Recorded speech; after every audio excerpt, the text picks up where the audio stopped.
There is just news coming in on Zuari Industries, actually some exclusive news. Megha Memoria joins us with a quick snapshot on it. Megha. Well, Tanir, what we are hearing is that the EGM for Zuari Industries is expected to be held today. The EGM will actually decide the holding structure of Zuari Industries and Zuari Holdings. Remember, in March, the Goa court had given the approval for demerger of Zuari Holdings and Zuari Industries.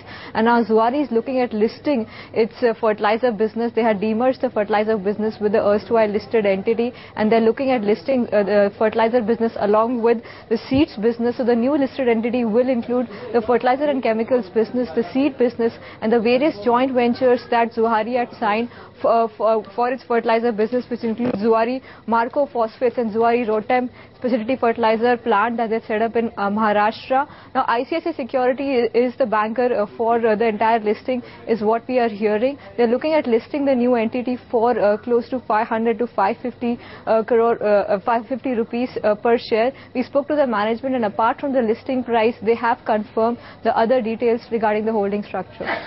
So, Megha, purely from somebody who's holding on to the stock of Zuari Industries, what does this news mean? Would he net benefit as a result of this listing of the restructured entity? How would it work out? Any idea of the same?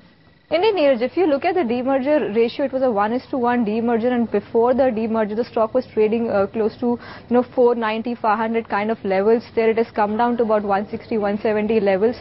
Now, the current business only includes the non-fertilizer business of the company, and all the shareholders who currently hold Zuari Industries will also get one share of Zuari Holdings, which will come at 500 to 550 rupees per share. So definitely value unlocking for the investor, and it looks like one should hold on to the investment if they have any in Zuari Industries.